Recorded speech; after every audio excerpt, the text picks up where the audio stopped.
കോഴിക്കോട് പോയി ഒറ്റ ദിവസം കൊണ്ട് ട്രൈ ചെയ്ത 13 സ്ഥലങ്ങൾ പരിചയപ്പെടുത്താം. ഒറ്റയ്ക്കായിരുന്നു യാത്ര. ഇവിടുന്ന് KSRTC ബസ് സ്റ്റാൻഡിൽ പോയി ഇറങ്ങി പുറത്തേക്ക് ഇറങ്ങി നേരെ സാഗറിൽ അവിടുന്ന് 2 അപ്പവും ഒരു പൊറോട്ടയും മീൻകറിയും കഴിച്ചു. 242 കൊടുത്തു.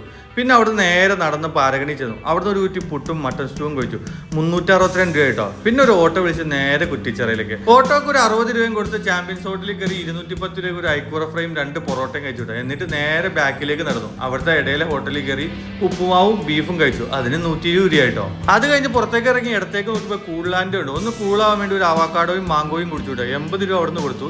എന്നിട്ട് ഒരു ഗ്യാപ്പ് എടുത്തതിന് ശേഷം നേരെ മല്ലു സർബത്തിൽ പോയി 40 രൂപയ്ക്ക് പച്ചമാങ്ങയും കൂടി കുടിച്ചു വിട്ടോ. നേരെ നമ്മൾ അംബിക മെസ്സിലേക്ക് പോയി. ഓട്ടോറിക്ഷയ്ക്ക് 80 രൂപ എടുത്താട്ടോ അവിടെ എത്തിയത്. 451 രൂപയുടെ സമുദ്ര സദ്യയാണ് അവിടുന്ന് കഴിച്ചത്. പിന്നെ ഒരു ഉപ്പ് സോഡയും അതുപോലെ ഒരു കുപ്പി വെള്ളവും കൂടി. നമുക്ക് ബാനി എന്ന് പറഞ്ഞൊരു കൂട്ടുകാരനെ കിട്ടി. അവനെ കൂട്ടി വേഗം ദാഹ കയറ്റാൻ വേണ്ടി ഗണേഷ് കുൾബാറിൽ പോയി. 10 രൂപയ്ക്ക് ഒരു മിന്റ് ലൈമും 2 ഷേക്കും കുടിച്ചു. അവിടെ 160 രൂപ കേട്ടോ. അവിടെ നിന്ന് നേരെ ചായ കുടിക്കാൻ പോയി. 2 ചായ ഒരു കട്ടനും കാടയും കൂടി കഴിച്ച് 90 കൊടുത്തു. എന്നിട്ട് പുറത്തിറങ്ങിയപ്പോൾ പഞ്ചാര പാൽമിഠായി കണ്ടു. അതിന് 20 രൂപയ്ക്ക് നല്ലൊരു കുതിരനെ ഉണ്ടാക്കി മേടിച്ച് തൂക്കുന്ന ഷോപ്പിൽ പോയി അവിലിസ്റ്റ് കഴിച്ചു. 80 രൂപ കൊടുത്തു. എന്നിട്ട് നേരെ ബീച്ചിലേക്ക്. അവിടെ ചെന്ന് കഴിഞ്ഞപ്പോൾ കൂന്തൽ ഫ്രൈ 120 രൂപയ്ക്ക് 2 പീസ് കിട്ടുള്ളൂ. അതും കഴിച്ച് നേരെ ഹായ് കല്ലായി ഷോപ്പിലേക്ക്. 90 രൂപയ്ക്ക് കരിക്കും വെള്ളവും അതുപോലെ പുഡിങ് കഴിച്ചു. അപ്പൊ കൂടുതൽ വീഡിയോസ് നമ്മുടെ പേജ് ഒന്ന് ഫോളോ ചെയ്യാൻ മറക്കണ്ട കേട്ടോ.